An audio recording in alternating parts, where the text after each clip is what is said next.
Good morning, friends. How are you all? I am sure you must be fine. So, friends, in last video lecture, we have completed activity 1 to 4. So, in this video lecture, we will discuss about activity 5 to activity 8 और 10. तो दोस्तों हमने हमारे last video lecture में activity 1 से लेकर 4 तक complete की है। तो आज हम हमारे आज के ये जो वीडियो लेक्चर है उसमें हम एक्टिविटी 5 से लेकर एक्टिविटी 10 तक कंप्लीट करने का प्रयत्न करेंगे।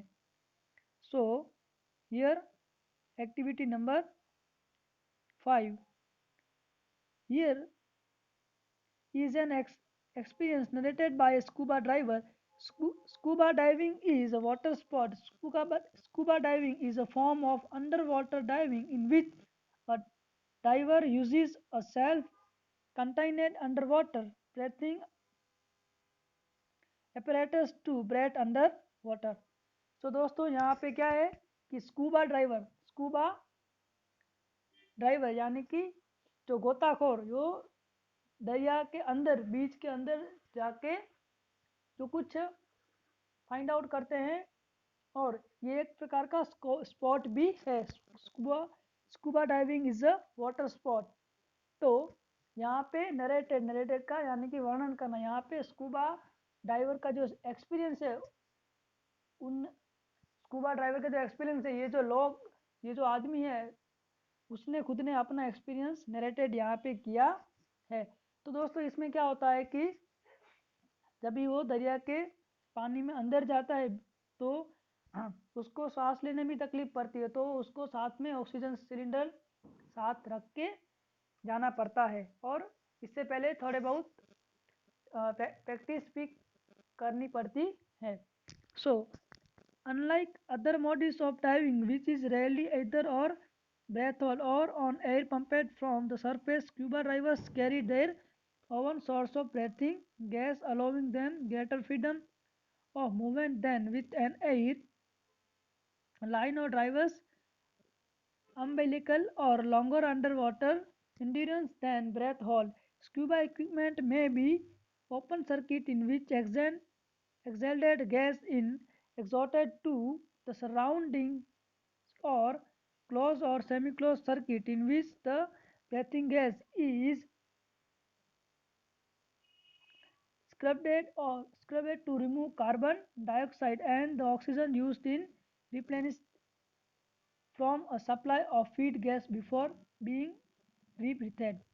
तो दोस्तों यहाँ पे सिर्फ इसका कहने का यही मीनिंग है कि जब भी वो ऑक्सीजन अपने साथ में लेते हैं तो वो ऑक्सीजन किस में से आता है, जो इसके पीछे सिलेंडर लगा हुआ है और मुंह पे जो मास्क होता है फेस मास्क उसके जरिए वो ऑक्सीजन ले सकता है। और जैसे ही वो जो ऑक्सीजन हम आपको पता ही है, आपने साइंस में पढ़ा ही होगा, हम ऑक्सीजन अंदर लेते हैं और कार्बन डाइऑक्साइड को आउट करते हैं। तो जैसे ही वो कार्बन डाइऑक्साइड आउट करेगा तो वो जो खुद ब खुद जिस तरह से उसकी सिस्टम रखी होगी ऑक्सीजन सिलेंडर की, उस तरह से वो कार्बन डाइऑक्साइड आउट हो जाएगा और उस तरह से फिर से वो ऑक्सीजन अंदर ले सकेगा उसकी जो ऑक्सीजन सिलेंडर है उसकी वजह से। तो इस तरह से उसकी जो पूरी प्रोसेस है वो दोस्तों चलती रहेगी। सो आप पिक्चर में देखिए किस तरह से ये जो है यहाँ पे देखिए ये इसका मास्क है, ये ऑक्सीजन सिलेंडर है, ये पैर में जो पहनना पड़ता है फॉर स्विमिंग के लिए, एंड ये पूरा जैकेट और ऐसा है जिसके बदौलत वो अच्छी तरह से, और ये इसके ग्लासेस है।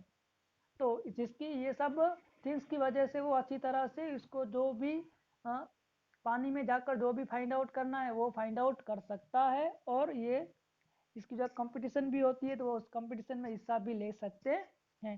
सो अब हम हमारे एक्टिविटी 5 का मेन पर्पस क्या है कि ये जो स्कूबा ड्राइवर है गोताखोर, उसका अपना खुद का एक एक्सपीरियंस वो अपने साथ शेयर कर रहा है।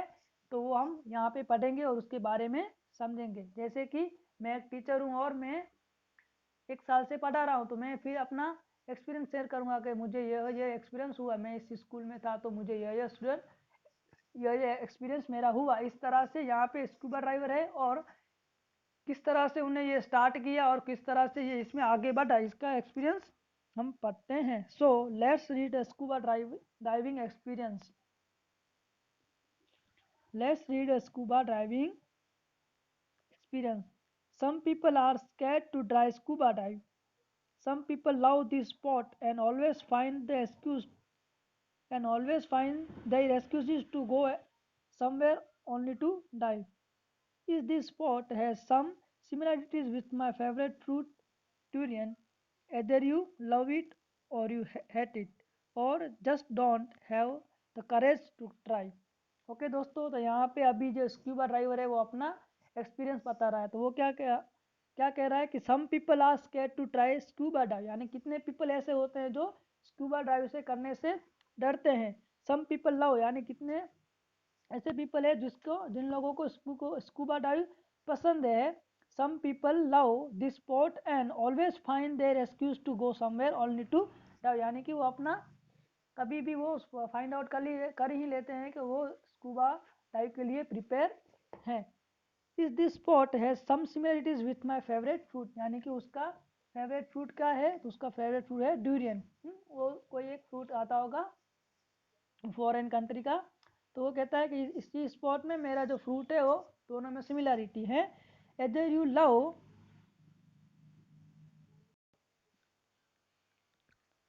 सो फ्रेंड्स यहाँ पे क्या है कि ये मेरा फ्रूट है, उसी में सिमिलरिटी है। और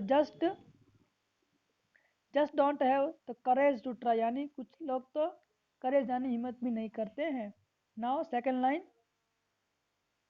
I would been thinking to take a course on scuba dive months ago, but wasn't sure as I am scared of snakes. Sea snakes. Thinking about it makes me sick and all frightened. यानी कि दोस्तों अभी देखिए, कोई भी हम काम हो जो फर्स्ट टाइम करते हैं तो उसके बारे में थोड़ा हमें फ्राइटन यानी कि डर रहता है। तो यहाँ पे ये क्या कह रहा है कि मैंने कुछ महीने पहले इसकी प्रैक्टिस के बारे में सोचा है। किसके प्रैक्टिस के बारे में, स्क्यूबा डाइव की प्रैक्टिस के बारे में मैंने सोचा था। But wasn't sure as I am scared of snacks, यानी कि मुझे पता नहीं है लेकिन मैं सांप से थोड़ा मुझे डर लगता था। Sea snake, think about it makes me sick and frightened, यानी कि इसके बारे में थिंक करता था तो मुझे सिक यानी अच्छा महसूस नहीं होता था और मैं घबरा जाता था। But then I was so curious why people love it so much that all say that under the sea is like a totally different world, yet a beautiful one, and for that I am taking my risk and try to overcome my fear of the possibilities of bumping into a sea snake. Yeah, yeah, हाँ, you can laugh at me. Okay? तो दोस्तों अभी देखिए यहाँ पे क्या कह रहा है कि यहाँ पे यह कह रहा है कि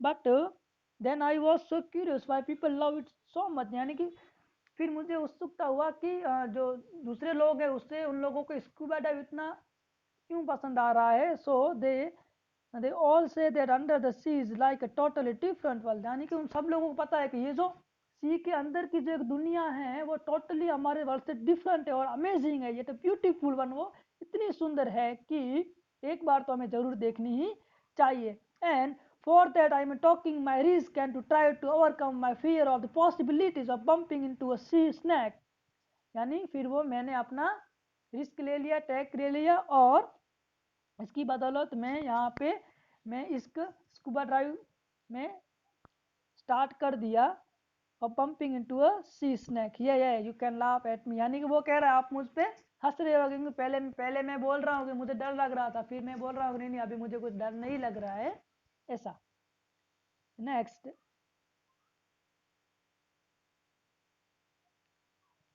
so after taking a private lesson from my diving instructor I went to an island. Here is my first experience. तो वो क्या कह रहा है कि जो दोस्तों हमें कोई भी काम करा हो, फॉर एग्जांपल आप क्रिकेट खेलनी है तो आपको कोच के पास जाना पड़ेगा। इसी तरह इसके जो डाइविंग इंस्ट्रक्टर से वो जो हाँ उसके पास से उसने लेसन लिया। प्राइवेट लेसन मीन्स पर्सनली मिलके जो इसका जो कोच होगा, फॉर एग्जांपल यहाँ पे कोच रखते हैं, डाइविंग इंस्पेक्टर है, उन लोगों ने जो टिप्स दी होगी वो टिप्स के बदौलत I went to an island, वो उन लोगों ने सब सीख लिया। फिर वो एक आइलैंड यानी कि टापू पे गया जनरली। और he is my first experience, और इसका वो फर्स्ट एक्सपीरियंस था। देखते हैं फर्स्ट एक्सपीरियंस में उसे कैसा फील हुआ और उसने क्या क्या किया. First dive, 12 meters depth, tried hard not to panic. Oh, what the hell I am doing, I said to myself. What if something bad happened, but I kept a positive thought, it is going to be a wonderful experience. Just do it. Then I synced myself and went down deeper and deeper. यानी कि उसका first experience था तो उसने क्या किया. First dive 12 metres depth यानी कि उसकी फर्स्ट ही डाउ थी वो कितना मीटर अंदर चला गया 12 मीटर तक अंदर ही अंदर चलता गया. Tried hard not to panic. What the hell I am doing यानी कि मैं पूरी की पूरी मेरी जो हाइट ट्राइड कर रहा था. मैं डरता नहीं हूँ ऐसा मैं ट्राई कर रहा था. What the hell I am doing यानी कि मैं क्या कर रहा हूँ यह. I said to myself मैं अपने आप को कह रहा था. What if something bad happen यानी कि क्या बुरा हो रहा है. But I kept positive thoughts यानी कि मैं पॉजिटिव थॉट्स की वजह के जरिए से मैं आगे आगे चलता गया और इसको मैंने गोइंग रखा. It's going to be a wonderful experience just to it यानी कि वो मेरे लिए एक वंडरफुल एक्सपीरियंस था जो मैंने ट्वीट किया. Then I sinked myself and went down deeper and deeper और फिर मैं डीपर में डीपर यानी कि अंदर ही अंदर इसमें चलता गया. Next. I could feel my heart beats fast and my ears hurt as I went deeper. Following my instructor, I equalized my ears often until I felt comfortable to explore my underwater sea. यानी कि ये क्या क्या कह रहा है. I could feel my heart beats fast and my ear hurts as I went deeper. यानी कि जैसे ही मैं अंदर चला गया थे तो वैसे मेरे हार्ट बीट भी थोड़े फास्ट हो गए और मुझे ईयर्स में भी थोड़ा बहुत पेन होने लगा. वो दोस्तों हम इस तरह से जैसे डिपर में चले जाते हैं तो ये थोड़ी प्रॉब्लम होने लगती है. Following my diving instruction I equalized my ears often until I felt comfortable to explore to under water sea. यानी कि फिर मैंने जो डाइविंग इंस्ट्रक्टर से उन लोगों ने मुझे जैसा बोला था वैसा मैं किया तो मैं फिर कंफर्टेबल फील करने लगा. Suddenly all around me was green. अब देखिए दरिया के अंदर भी एक जीव सृष्टि है तो वो कैसी है पूरी की पूरी ग्रीनरी. तो यहाँ पे क्या कह रहा है. Suddenly all around me was green यानी कि वो मेरे जैसे ही मैं डीप में चला गया डेप्थ में तो अचानक से मेरे समक्ष ये ग्रीनरी मेरे समक्ष आ गई. I felt like living in a green world. हाँ और मुझे ऐसा लग रहा है ऐसा मैंने महसूस किया कि मैं एक पूरे का पूरा ग्रीन हरित वर्ल्ड यानी कि विश्व में हरित विश्व में रह रहा हूँ. Really as far as I could see everything was green. हाँ सभी जो भी देखो वहां पे वो एवरीथिंग वॉज ग्रीन. सभी हरित था. I saw some corals big ones some of them look like giant mushrooms. I saw some sea urchins too and lots of fish hiding in the sand.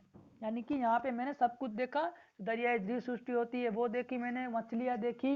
हाँ सैंड यानी कि वो रेती में hide हो रही थी वो देखी. मैंने मशरूम्स देखा. यानी कि टोटली जो भी जीव सृष्टि दरिया में होती है वो सभी मैंने देखी. हाँ सजीव और निर्जीव दोनों.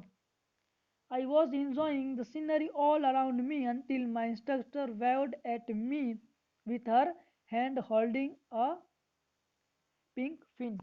तो देखिए I was enjoying the scenery all around me until my instructor waved at me with her hand holding a pink fin. अभी देखिए दोस्तों यहाँ पे क्या वो सब जो सीनरी ये जो दृश्य था वो एंजॉय कर रहा था तभी उसी वक्त उसका इंस्ट्रक्टर था वो भी उसके साथ ही था इंस्ट्रक्टर. उन्होंने वेड मीन्स हिलाना at me with her hand holding a pink fin. यानी कि उसके पैर में जो इसने फिन पहना था. जो मछली जैसा होता है इसका पीछे का मछली के पूछ के पीछे के जैसा जैसा भाग होता हो पार्ट. तो वो जब स्कूबा डाइवर जाते हैं स्विमिंग के लिए तब पहनते हैं तो वो उसके पैर में से निकल गया और उसे पता नहीं था तो उसके जो इंस्ट्रक्शन थे वो उसके समक्ष से हिलाने लगे तभी उसका ध्यान वहाँ पे गया. व्हाट क्या है दैट फिन्स लुक्स फेमिलियर. तो उसने लगा ये तो मेरा जाना पहचाना है. और फिर पता चला कि ये तो मैंने पहना था जब भी मैं डाइव करने गया इससे पहले. I thought and yes that's my fin. ये मेरा ये हा हा हा. I don't realise that my right fin manage to release itself from my right foot. I was almost choked from laughing with regular on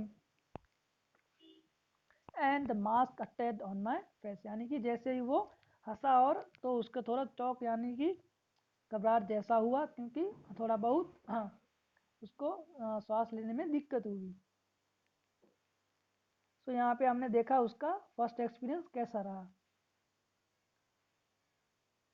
so that was the first dive in total. We dove 5 times in 2 days, managed to dive up to 18 meters depth. The next dives were smooth and for sure I didn't lose my fin. Was so happy to see different types of fish swimming in front of me as if I was invisible. The sea definitely looks beautiful underwater, and it really amazed me to realize that there are thousands of creatures of living under the sea peacefully. तो दोस्तों यहाँ पे क्या है कि वहाँ उसने बोला कि मैं 2 दिन वहाँ पे टापू पे था, तो मैंने 5 times ऐसे इस तरह से किया, मैंने डाइव लगाई और मैनेज टू डाइव अप, और मैंने कितना मैनेज किया तो 80 मीटर डेप्थ तक मैं चला गया। हाँ अड्रा। The next dives were smooth and sure I didn't lose my fin, यानी कि वो मेरे लिए नेक्स्ट डाइव वो श्योर थी। और मैंने वहाँ पे जो फिश भी देखी, और वो फिश ऐसी वो अपनी मस्ती में धुन थी जिस तरह उन लोगों को मैं दिख ही ना रहा हूँ, तो वो मेरे के लिए और thousands of creature living under the sea वो भी मैंने जाना पीसफुली। हाँ वो मेरे लिए एक अच्छा अनुभव था। It It was indeed so peaceful down there, so quiet. All I could hear was only my breath, breathing in, breathing out, while enjoying the green world and its inhabitants around me. तो वो क्या बोल रहा है कि उसमें जब मैं इतना अंदर चला गया तो इतना शांति थी, इतनी पीसफुली एटमॉस्फेयर था कि मेरा जो ब्रेथ था वो इन हो रहा था और आउट हो रहा था, वही मुझे सुनाई दे रहा था, और मैंने पूरे का पूरा ग्रीन वर्ल्ड अच्छी तरह से एंजॉय किया। दोस्तों अभी मैंने आपको ये समझाया एक्सप्लेन किया था, उसी वक्त आपको और मेरे को भी ऐसा लग रहा है कि इसी वक्त कि हम भी इसी तरह से अभी दरिया के अंदर है और हम सब महसूस करके अभी अभी बाहर आए हैं। सो यहाँ पे हमने एक्टिविटी 5 थी वो कंप्लीट की है, और activity 5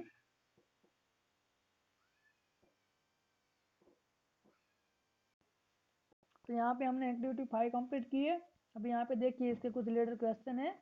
prepare a brief summary of the scuba diver story of his experience, यानी कि अभी जो हमने पूरे का पूरा ये जो लॉन्ग लॉन्ग पेजेस का पैराग्राफ पढ़े उसको आपको ब्रीफ में टूक में यानी कि समरी में लिखना है, तो वो आप अपने हिसाब से भी लिख सकते हैं। और वर्कबुक में हमारे डिफरेंट क्वेश्चन है तो हम ज़्यादा फोकस वर्कबुक पे ही करते हैं।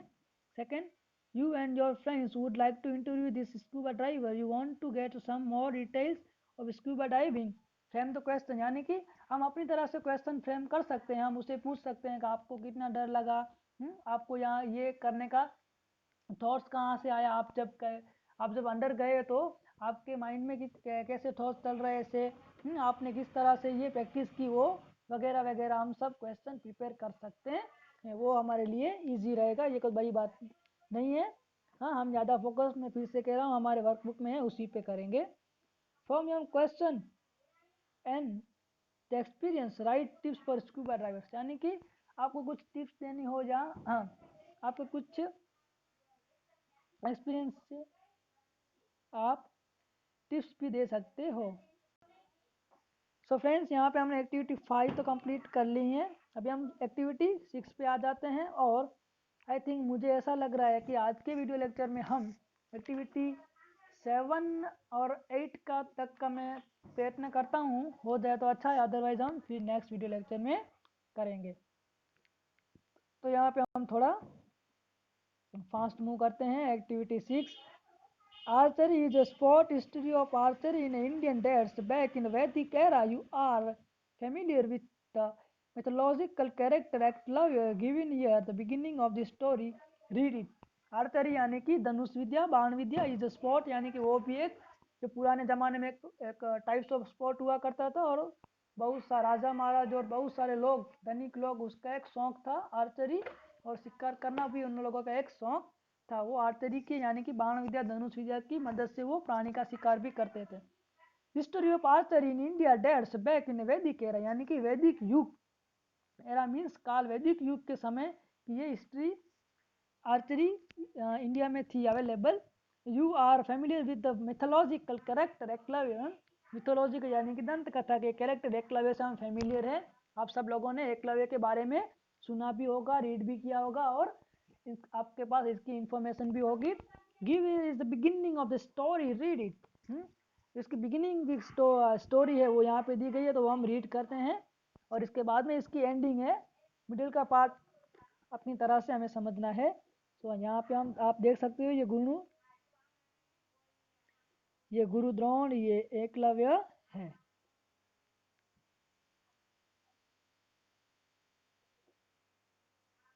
This is the story of a long gone era in the country of India. Near 5,000 years back lived a boy named Eklavya, the son of tribal chief in the forest of the kingdom Hastinapur.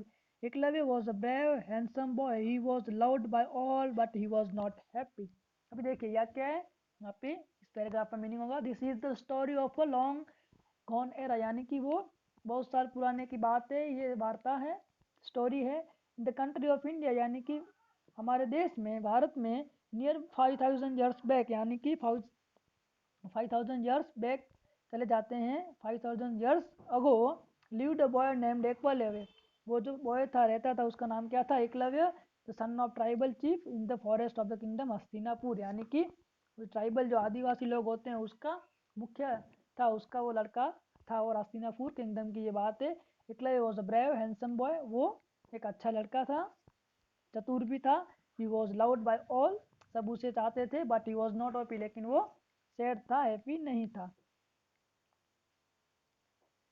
His father saw that something troubled Eklavya. More than once he found his son lost deep in thought when the other boys enjoyed the pleasure of the hunting and playing. One day, father यहाँ से dot dot dot dot है, तो आप देखिए यहाँ पे कह रहा है, इस father saw that something trouble Eklavya, कि उनके फादर ने देखा कि एकलव्य को कुछ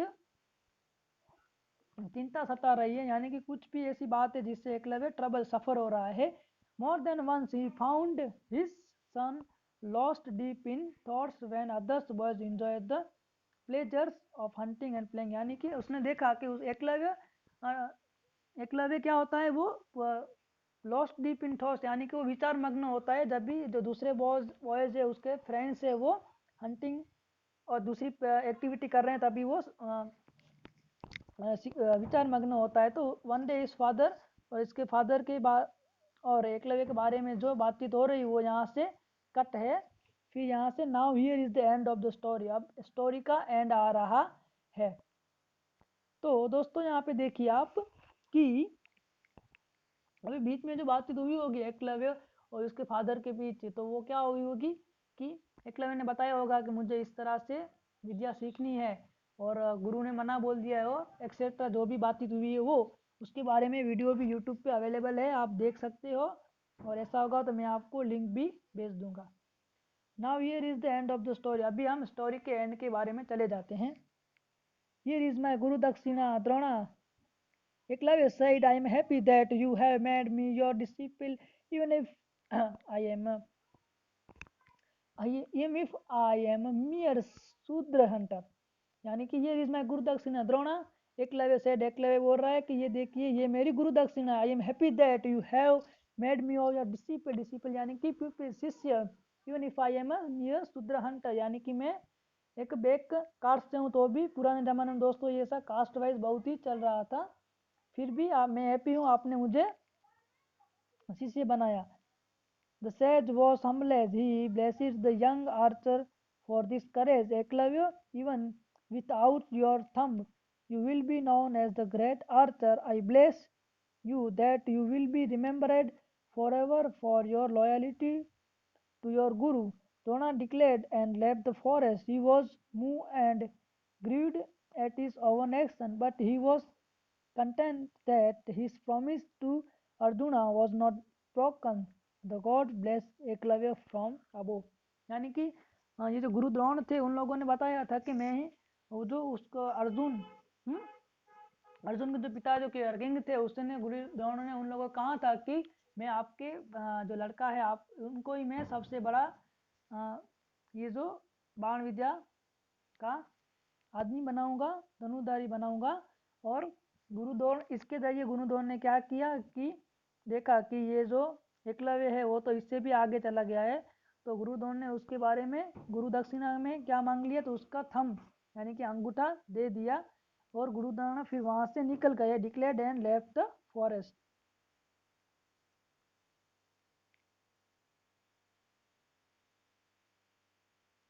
But despite his handicap, Eklavya continued to practice archery. How could he do? When one is dedicated, one can make even mountains bow. With practice, Eklavya could shoot arrow with his index and middle finger, and he became a greater archer than he was ever before. His renown spread far and wide. When Drona came to know this, he blessed the boy silently and begged for divine forgiveness. And true to Drona's blessing, Eklavya is still prized as the most loyal and the brave student in the epic of Mahabharata.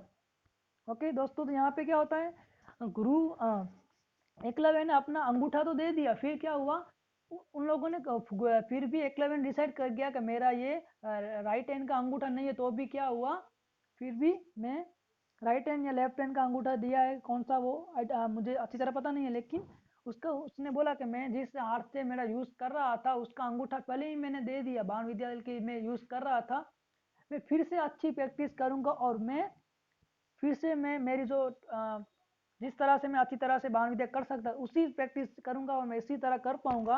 अब यहाँ के देखिए, यहाँ पे wonderful sentence है ये कि one is dedicated one can make even mountains बो, यानी कि अपने वर्क के प्रति हम अपने डेडिकेट बन जाएंगे तो हम माउंटेन यानी पर्वत को भी झुका सकते हैं। सो मेरे पास इतना वक्त नहीं है, लेकिन एक स्टोरी है, ऐसी स्टोरी जो 19 आई थिंक 1973 के अराउंड में एक पर्सन था उसके साथ बनी थी। फिर कभी नेक्स्ट वीडियो लेक्चर में आपको ये स्टोरी के बारे में ज़रूर सुनाऊंगा। एक पर्सन है, उसका नाम भी मैं यहाँ पे फॉरगिव मेरे से भूल गया है, लेकिन मैं आपको सुनाऊंगा। सुनाओ, यहाँ पे हम स्टोरी पे ध्यान देते हैं। तो एकलव्य ने क्या किया, फिर से अपनी जो प्रैक्टिस है उन जारी रखी और अपनी प्रैक्टिस की बदौलत फिर से वो अर्जुन से आगे निकल गया। हाँ, फिर से वो अपने एरिया का और पूरे का पूरा वो मोस्ट पर्सन बन गया, किसके लिए, तो धनुर्विद्या में फेमस हो गया। और जैसे ही गुरु आर्चरी में फेमस हो गया और जैसे ही गुरु द्रोणा को ये पता चला, came to know this he blessed the boy silently and begged to divine forgiveness, यानी कि जैसे ही उसे पता चला तो वो उसे हाँ ब्लेस्ड यानी कि आशीर्वाद देना। हाँ, and true to Drona's blessing, Eklavya is still praised as the most loyal and the brave student in the epic of Mahabharat, यानी कि ये जो एपिक है पूरे का पूरा महाग्रंथ है महाभारत, उसमें भी द्रोणा उसमें भी एकलव्य को उसकी प्रेज की गई है और the most loyal and the brave student, हाँ, उससे most loyal and brave student के रूप में भी अंकित किया गया है। सो दोस्तों, अभी 28 मिनट से ऊपर हमारा वीडियो चला गया है, तो यहाँ पे जो देखिए, यहाँ पे work in groups and right the middle part of the story, तो डायलॉग है between Eklavya and father and Eklavya and Drona and Arjun and Drona, तो वो आप यूट्यूब में से भी लिंक्स देख सकते हो। आपको यहाँ पे डायलॉग लिखने की जरूरत नहीं है, लेकिन सिर्फ आप उसके बीच में जो घटना बनी, हमने फर्स्ट और लास्ट पार्ट देखा, अब थर्ड पार्ट है जो वो नहीं है, तो वो आप यूट्यूब में से भी देख सकते हो। सो हम दोस्तों नेक्स्ट वीडियो लेक्चर में हम एक्टिविटी 7 और एक्टिविटी 8 करके हम फिनिश कर देंगे, क्योंकि अभी 28 मिनट से ऊपर चला गया है वीडियो। सो हम यहाँ पे स्टॉप करते हैं। आपको कोई भी क्वेश्चन हो तो आप मुझे पूछ सकते हो, और आई होप कि मैंने ये जो स्टोरी समझाई उसमें आपको भी बहुत मज़ा आया होगा। तो फिर मिलते हैं हम नेक्स्ट वीडियो लेक्चर में। Bye, have a good day.